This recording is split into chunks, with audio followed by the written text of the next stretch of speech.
چشمان مستت منو دیوانه کرد، این دل عاشق شد منو ویرانه کرد. آغوش گرمت بوی عطرت با قلب خستم دل به تو بستم.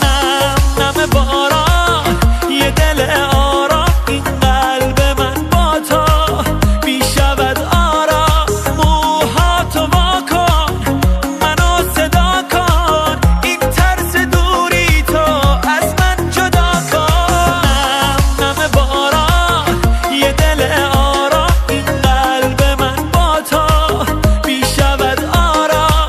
موهاتو واکن منو صدا کن، این ترس دوری تو از من جدا کن.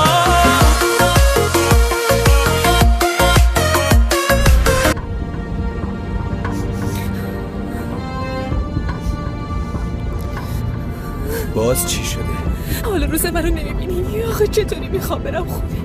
مامانم تا ببینه میفهمه یه مشکلی هست. خیلی خوب، آروم باش، آروم باش. عمر خواهش میکنم منو ببر هتل، همون جایی که شرکت اجاره کرده.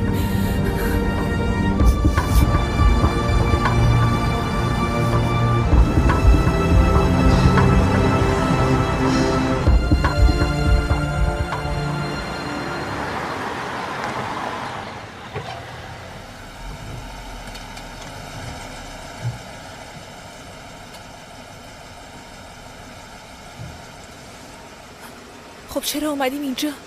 مگه من بهت نگفتم منو ببر هتل؟ چون صلاح ندیدم بری هتل. صلاح ندیدی؟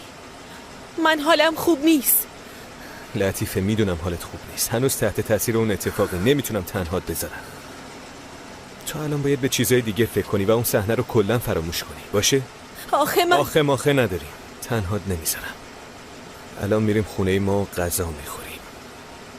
خودت هم خوب میدونی که من از تو لجبازترم.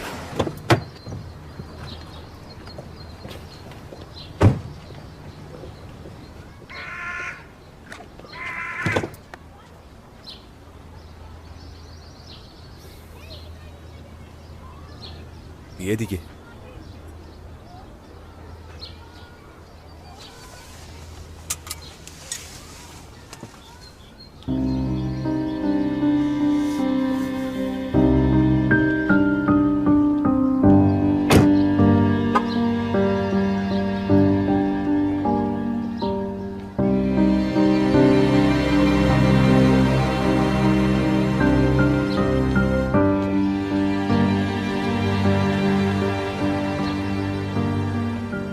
خب دیگه کم کم سفره رو جمع کنیم.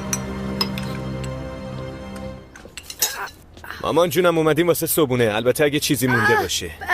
پسرم چه حرفی، خوش اومدی. خوش اومدی دخترم. ممنونم. بفرمایید، خواهش میکنم. داشتیم سفره رو جمع میکردیم ولی خب زود میچینیمش دوباره. بفرمایید بشینید، من الان میام. خوش اومدین. ببخشید مزاحمتون شدیم. بفرمایید چه حرفی مراهمین.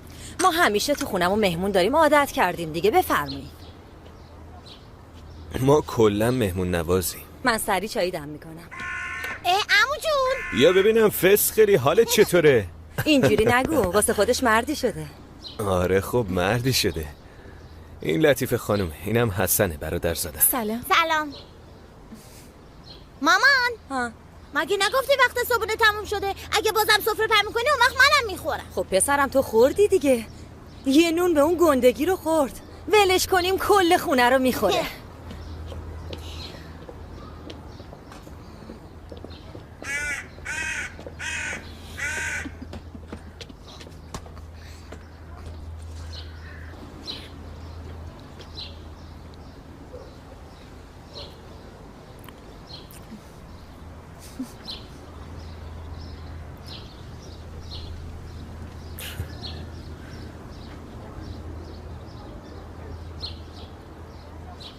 این دفعه حدسم درست بود.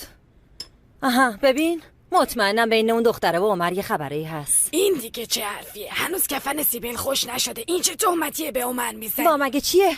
سیبل همون روزی که تو اون ماشین با اون مرده پیدا شد از چشم عمر افتاد دیگه، حقم داره.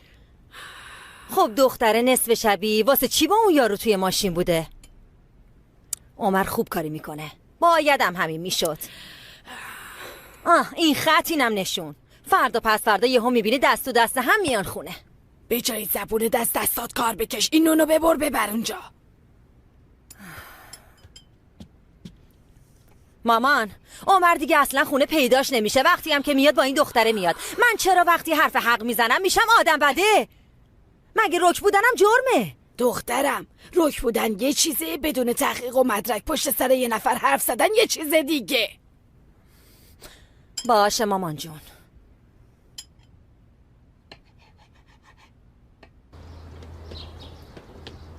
خوب درس بخونی ها.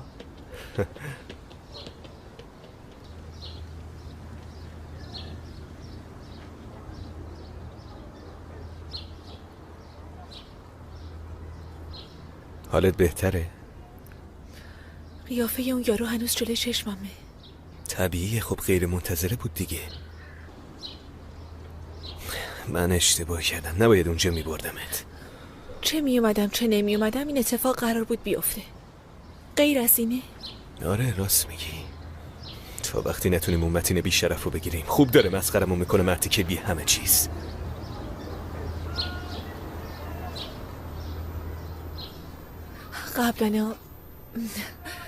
قبلنا که میگم 1-2 ماه پیشه زندگیم پر از نشاط بود.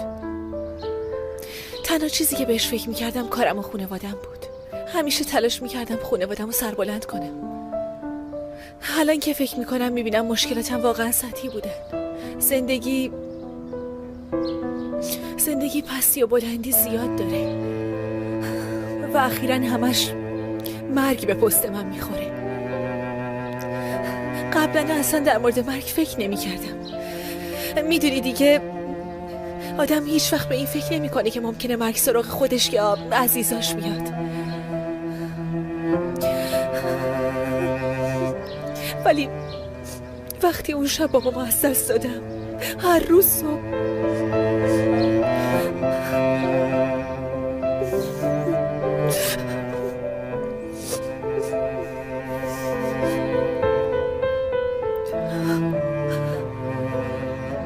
چیزی یه پایانی داره دیگه. خواب، بیدار شدن، دوست داشته شدن، نفس کشیدن، همشون یه پایانی داره. خب معنی زندگی چیه؟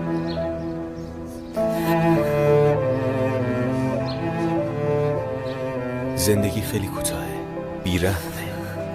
آدم واسه یه لحظه خوشی ممکنه یه عمر پشیمونی بکشه. حق با توه. شاید زندگی واقعا همینه. چون میدونیم یه روزی تموم میشه قدرشو میدونیم. میفهممت. خیلی دلت گرفته، ناامید شدی، نگران خواهرتی. ولی لطیفه، اگه بیخیال بشی میبازیم. میتونیم دوتایی از پس همه چی بر بیایم. تو دقیقا راست میگفتی. Devo dire che sei un buon compagno. تو هم سفر خوبی هستی. یاد گرفتی.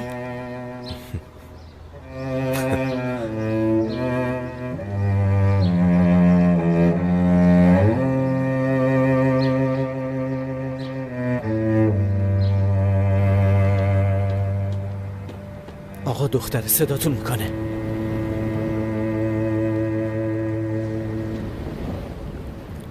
همینجا منتظر باش.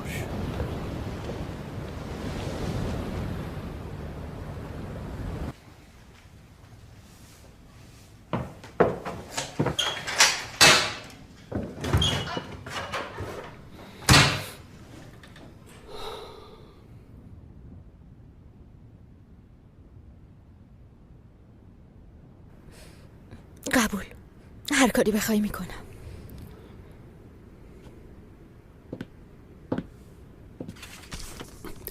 باید نوشته روی این کاغذ رو بخونی. همین.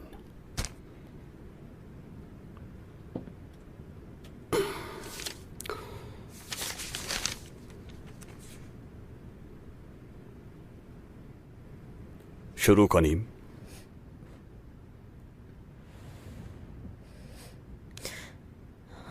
آمادم.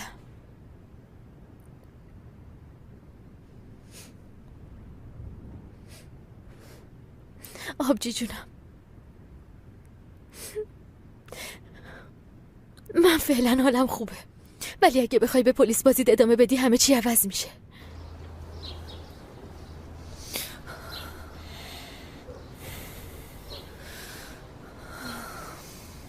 دست و صورتمو میشورم میام.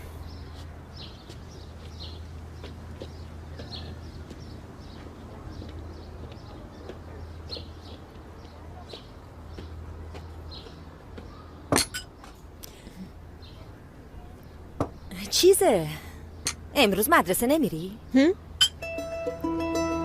مگه تو از همکارای مدرسه سیبل نبودی؟ آره. مگه امروز کلاس نداریم؟ من مرخصی گرفتم. ملک دخترم بیا تا تخم مرغا نسوختن، واسه بیمارستان رفتنم دیرت شده ها. باشه مامان الان میام. الان براتون چای میارم. متشکرم.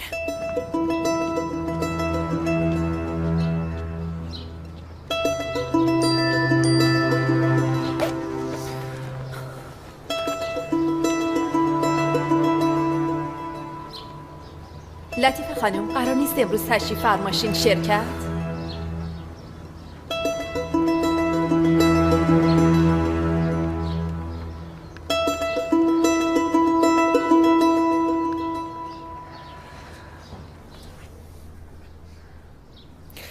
هولیا، یه چند تا لباس احتیاج دارم، میتونی بفرستیشون به این آدرسی که بهت میگم؟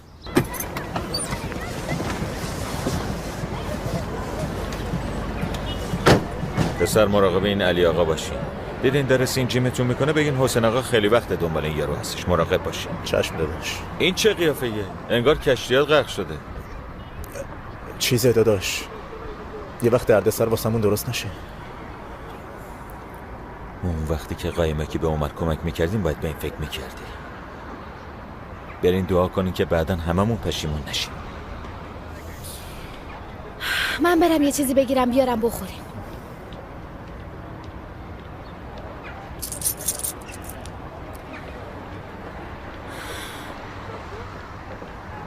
هلی؟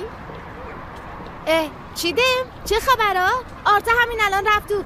بیا بریم یه چایی بخوریم. من داشتم میرفتم نون تازه بگیرم. ما هنوز صبحونه نخوردیم، همش صحنه جرم بودیم. من اومدم با تو حرف بزنم. 2 دقیقه میای؟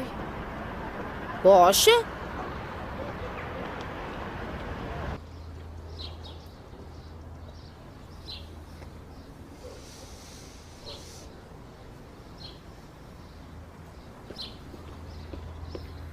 خانم معلم، من کمردرد دارم، اصلا نمیذاره شبا بخوابم. دخترم اینترنتی از دکتر وقت گرفته. اگه الان نرم دیگه معلوم نیست کی بشه وقت گرفت. وگرنه خیلی دوست داشتم بمونم و گپ بزنیم و یکم در مورد مرحوم سیبل صحبت کنیم. خدا سلامتی بده. ممنون. بگذریم. حتما دوباره بیا، منتظرم. دفعه بعد از قبل خبر بده که بتونیم خوب در خدمت باشیم. این که امروز خوردی که چیزی نیست. اگه از شیرینیایی که من درست میکنم بخوری مطمئنا خوشت میاد.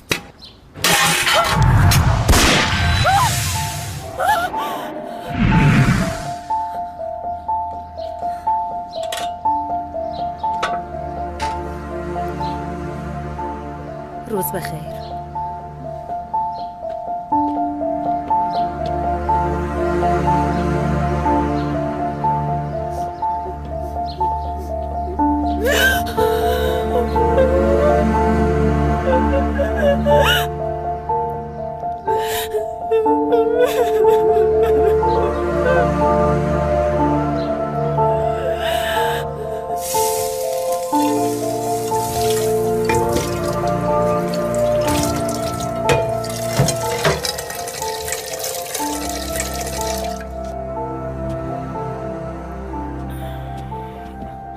مامان جون تو گفتی زنده داشت بره؟ خب چی کار میکردم پسرم؟ نمیتونه اون زبونشو کنترل کنه. نخواستم آبرومون پیش این دختره ممنون، کار خوبی کردی.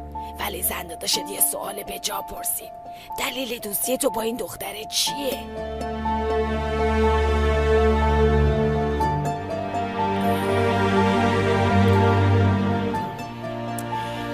خب تو چایو بریز تو فنجونا و یکم آبم بریز تو کتری، بعدش هم بیا پایین.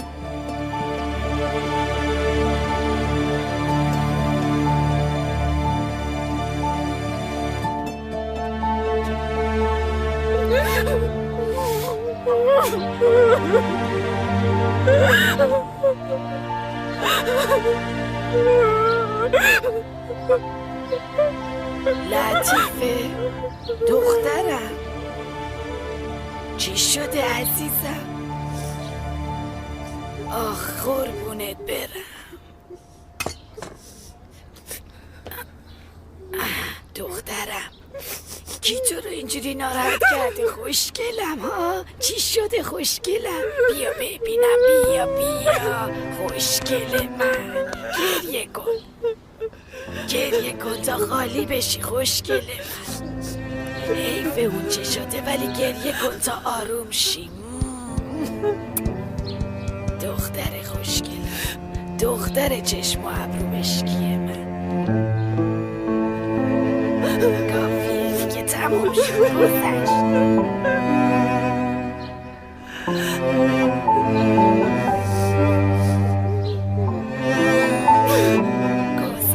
تموم شد دخترم.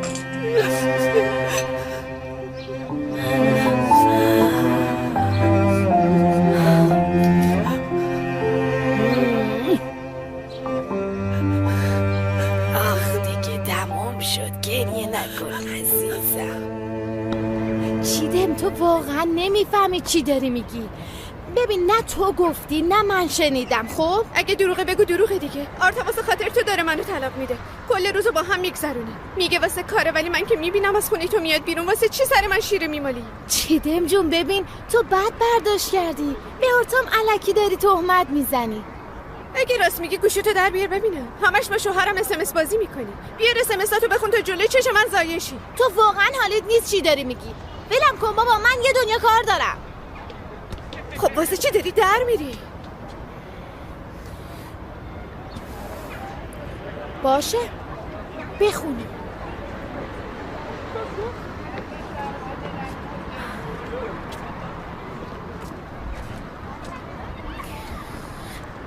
یادت نره سیمیت بگیری، تازه باشه ها. این داری میگه کلبچرم بیار با خودت. لبخند فرستاده، منم علامت خنده فرستادم واسش. جون من بگو ببینم مشکل این اسمس‌ها چیه؟ من واقعا اینجوری نمیفهمم. علی دوست اجتماعی همکار در نیار.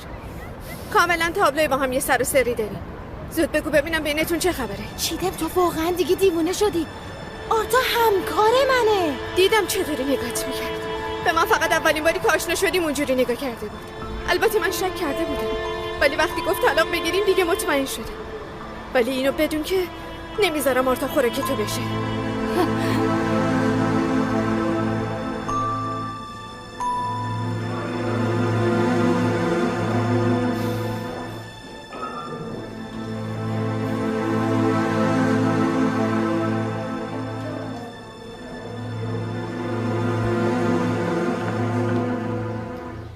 فکر کنم قند خونت اومده بود پایین دخترم. جایی که میریختم برات آبقند درست کردم، بخوری حالت جا میاد. ممنون، زحمت کشیدین. ممنون مامان جون. نوش جونت. خیلی زحمت کشیدین، واقعا ممنون. چه حرفیه دخترم.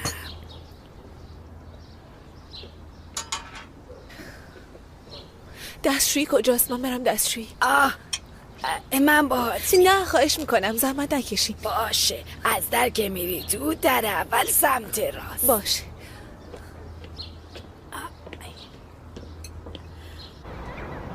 چیدم سریع از پلین عذرخواهی کن. گفتم سریع. میبینم که دلت نمیاد عشقت ناراحت شه. این منم که دارم اذیت میشم. واقعا برات متاسفم. چرت و پرت نگو، اعصاب منم خورد نکن. سریع عذرخواهی کن. آرتا ولش کن، مهم نیست، بی خیال شو. من نمیخوام سر من بینتون مشکلی پیش بیاد. خواهش میکنم. تموم شد. اصلا من هیچی نشنیدم. تموم شد رفت. چیدم؟ من از این اصلا عذرخواهی نمیکنم. خدا جفتتون رو لعنت کنه. چیدم؟ چیدم؟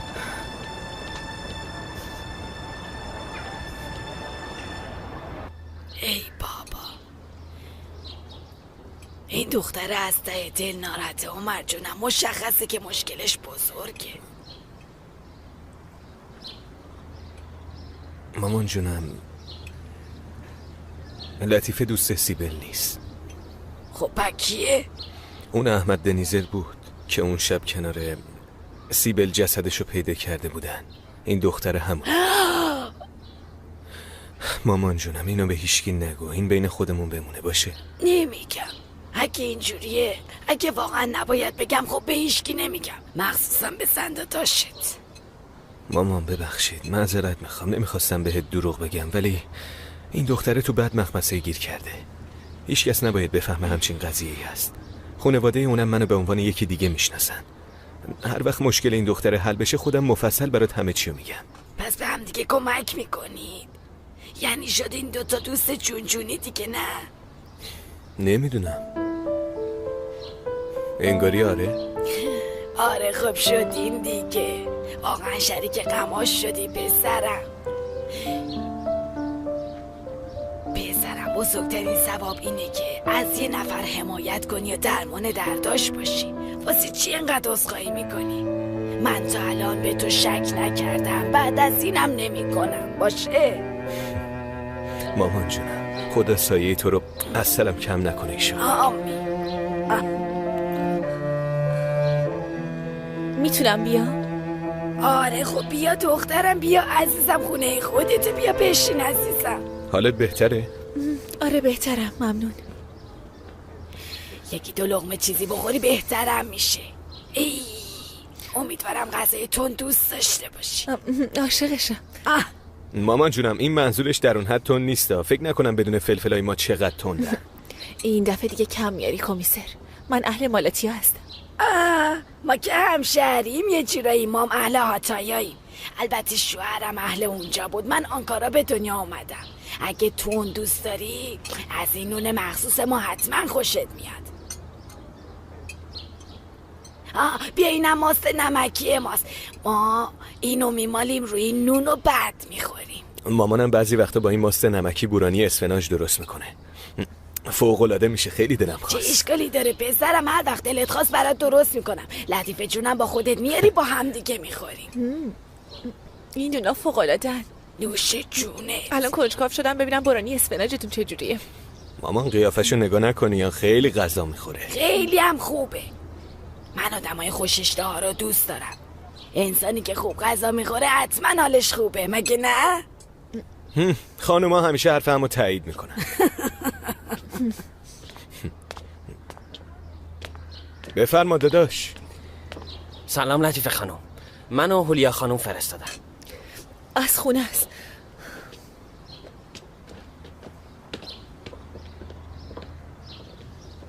یه لحظه.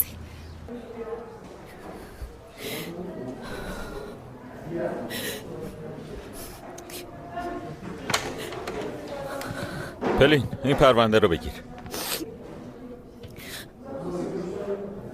چی شده دخترم؟ چیزی نشده قربان، چیز مهمی نیست. خیلی خوب باش. آرتا کجاست؟ قربان من امروز از خونه کارا رو انجام میدم، با اجازت. دخترم چی شده؟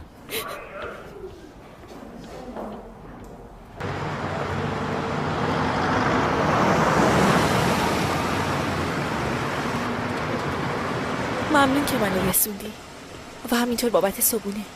من که کاری نکردم. چرا؟ خیلی برام خوب بود. پس خوشحالم. من میرم پیش داداشم ببینم بعد رفتنمون چی شده. میخوام ببینم متین سر نخی چیزی جا گذاشته یا نه. امیدوارم جا گذاشته باشه. ببین اگه بازم بهت زنگ زدم فوری بهم خبر بده. باشه؟ باشه.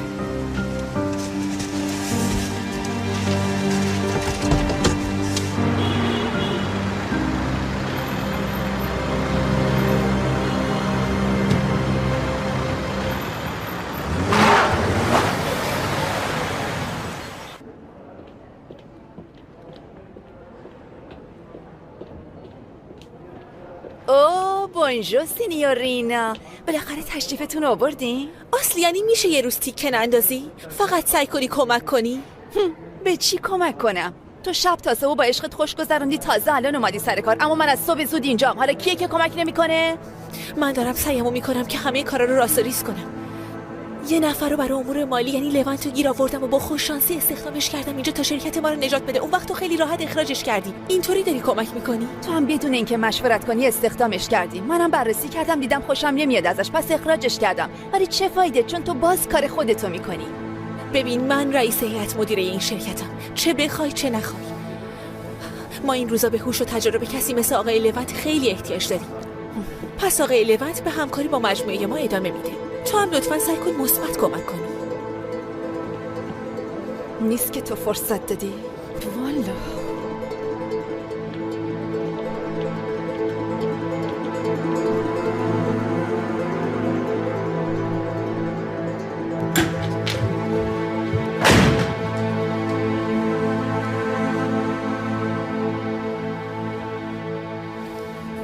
چه خبر مامان؟ خوبم آسری جان. چیزی شده عزیزم؟ چشمت روشن زرین سلطان. دخترت با یارو فرار نکرده، بالاخره اومده شرکت.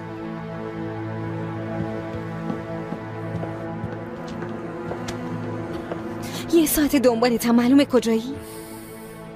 این پرونده یکی از آژانس اومده؟ درسته خودشه. خب لطیفه اومده که برو زودتر بهش بگو منتظر چی هستی؟ اول ببینیم چی میخوام بگن. البته که میپسندن. من میرم آسلیو بیارم واسه جلسه. نمیشه آسلیو بیخیال شی؟ نه نمیشه، چون اوکی گرفتن ازش کنار لطیفه خیلی راحت تره. تازه اینجوری مشکل سازم نمیشه. باشه میبینی.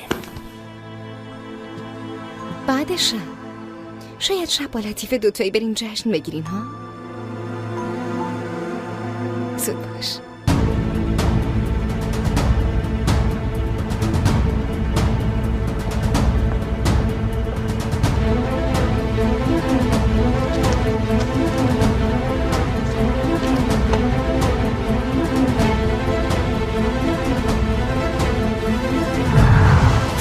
یواش.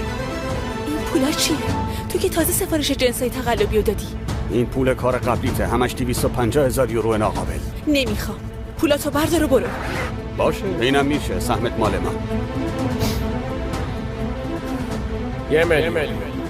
یه میلیون بیار تا بگم متین خواهرتون کجا نگه می‌داره.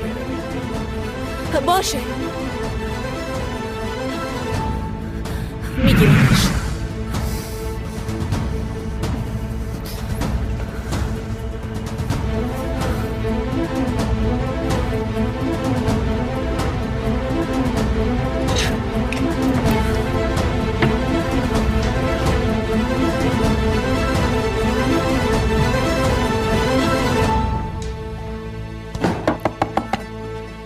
بیا تو.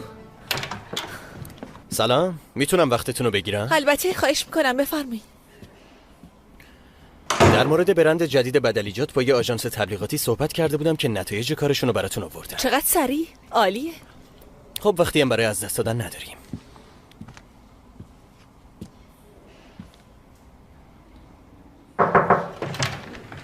میشه منم بیام؟ آره.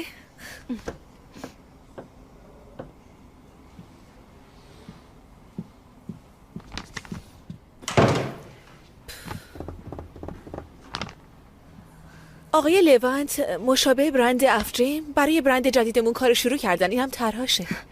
عالی آقا لونت. خب بده ببینیم یارو چی کار کرده.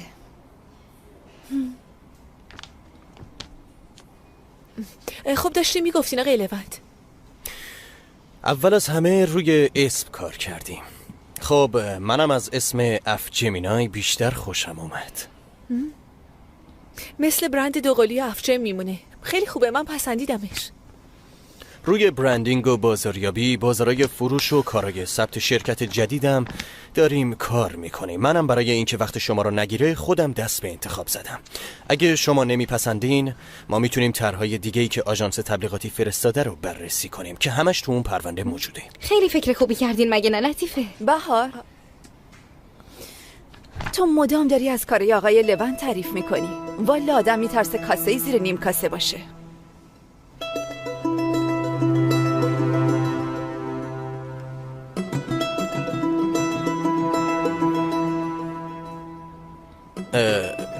شما این طرحو نپسندیدین آسلی خانم؟ من همچین چیزی گفتم؟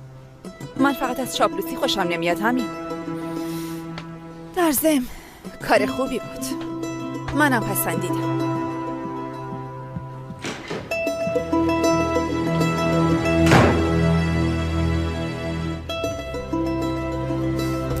منم خیلی پسندیدم. به نظرم خوب روشون کار شده. الان باید هر چه سریعتر کار فروشگاه ها شروع بشه. البته به فروش اینا در بلند مدت باید توجه کنیم. خب ما داریم درباره یه کار بزرگ صحبت میکنیم. قسمت تامین مالی این قضیه خیلی مهمه. برای کار بزرگ باید سرمایه‌گذاری عظیمی هم انجام داد. حق دارین، ولی این در حوزه تخصصی منه. من در این مورد خیلی کار کردم، اما خب بازم زمان نیاز دارم. باشه، منم میخواستم با یه سرمایه‌گذار صحبت کنم، پس این قرار رو جلوتر میندازم. موفق باشین. خیلی خوبه، فقط یادتون باشه بایستی بعداً روی جزئیات کار کنید. باشه. خسته نباشی. شما هم همینطور.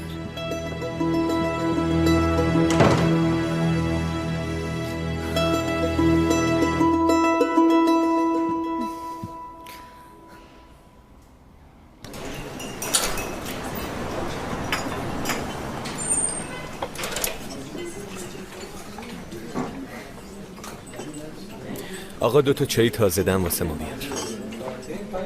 داداش ممنون که اومدی. اگه من میومدم اداره اون علی. خوب کردی پسرشون نیومدی.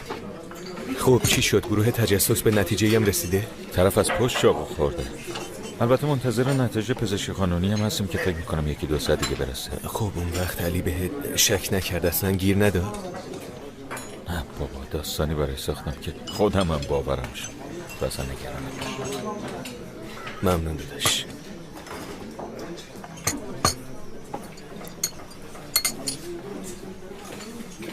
یارتا هم سفارش کردم. خیلی داداش به این قسمت هم حواست باشه. نباید بفهمن لطیفه در باز کرده، واسش مشکل ساز میشه.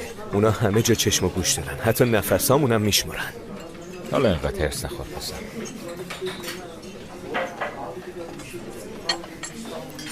عمر، خب از اول همه چی برام تعریف کن.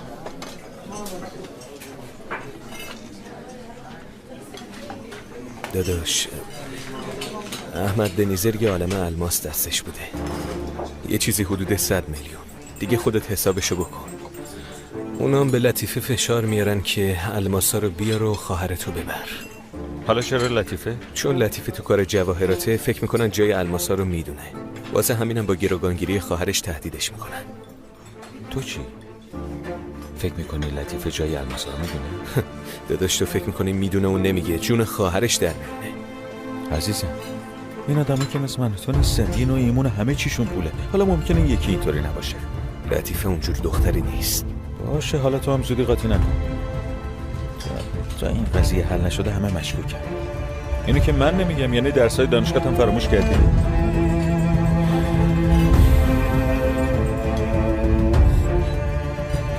حالا این یارو صدقی این کجای قضیه است؟ یکی از اون آدم رباهایی بود که لطیفه و نیلوفر رو دزدیده بودن، منتها اون اصلیه نیست. یکی از به اسم متین این برای اون کار میکرد. یعنی میگی اون قتل مربوط به الماسا بوده؟ اصل معما همینجاست، اینکه یارو چقدر میدونسته رو ما نمیدونیم. ببین من چارچشمی مراقبم، خیالت راحت. تا به نتیجه نرسه دست از این کار بر نمیدارم. اما کار تو رو نمیدونم که کاری که میکنی درسته یا نه. داداش چاره دیگه ای هم دارم. جنازه سیبل تو ماشین یه آدم همسن باباش پیدا شده. لطیف هم که باباش کشته شده و خواهرش رو دزدیدن، حالش هم بده. چطوری میتونم اینا رو ول کنم و برگردم سر زندگی؟ که نمیگم ول کنی و بری. مونتا این یاروها دیوونه شدن، آدم خودشون هم کشتن. خب 2 روز دیگه که صبرشون تموم شه میزنن خواهر طرفم میکشن. اون وقت معلوم نیست از کدوم اشغال دونی جنازشو پیدا کنی. اینا خیلی دیوونن، خیلی روانیان. ندیدی صبح چی کار کردن؟ داداش این راه دیگه برگشتی نداره. من دست لطیفه رو گرفتم تا قاتل باباشو سیبلو پیدا کنم. حالا ببین به هر قیمتی شده این کارو تموم میکنم. باشه پسر، باشه، هر کاری که فکر میکنی درست انجام. اما قربونت برم قبل از اینکه کاری کنی قبلش بی زحمت به منم بگو تا آماده باشه. باشه باشه داداش.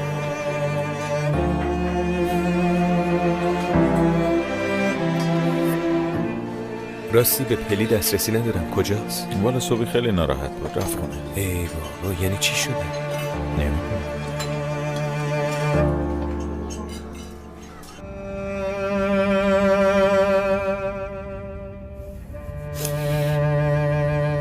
اگه دروغه بگو دروغه دیگه. آرتا داره واسه خاطر تو منو طلاق میده.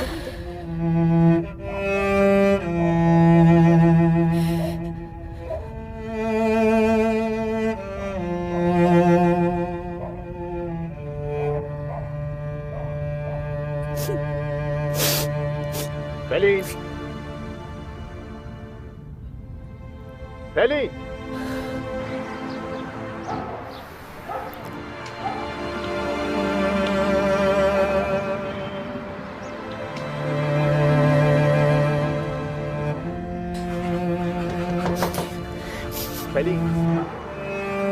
پلین خواهش میکنم در باز کن.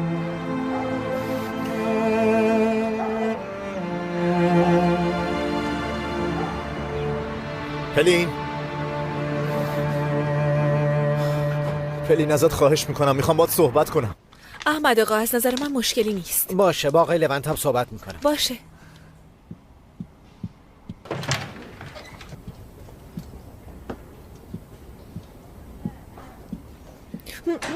مامان جون چه سورپرایز خوبی. لطیفه چرا اومدن من به شرکتم انقدر برات تعجب آوره؟ من که سر در نمیارم. خب خبر ندادین، منم جا خوردم همین. حق داری، چون وقتی جلسه ها تموم میشن تازه منو خبر میکنی. مامان باور کن بی برنامه ناگهانی جلسه تشکیل دادیم. حالا بیا تا برات بگم قهوه بیارن. ای کاش فقط همین بود. عمر شب خونه ما مونده. اگه مظفر نمیدید اصلا خبر نداشتم که چی کار داریم میکنیم. اونم آدمی که هنوز نامزد نکردین و ما هم فقط 2 روزه که میشناسیمش. هم شب خونمون میمونه، هم صبح زود بی خبر میذارین و میرین. این رفتارای زشت برازنده ما نیست.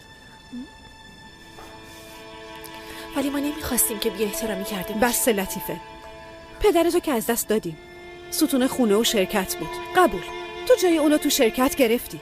اما این باعث نمیشه که فکر کنی هر جور بخوای میتونی رفتار کنی. من بزرگ این خانوادم، مادرتونم. مادامی که زیر سقف خونه من، اونم به صورت خانوادگی زندگی میکنیم و از طرف این امتحان سخت رو پس میدیم، اصلا اجازه نمیدم بدون اجازه من کاری انجام بشه. اینو بفهم. حق داری مامان.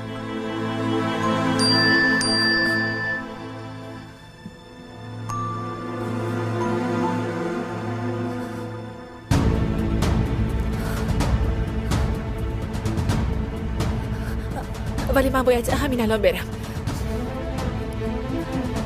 کجا؟ هنوز حرفم تموم نشده. مامان جون ببخشید، بابت همه چیز عذر میخوام.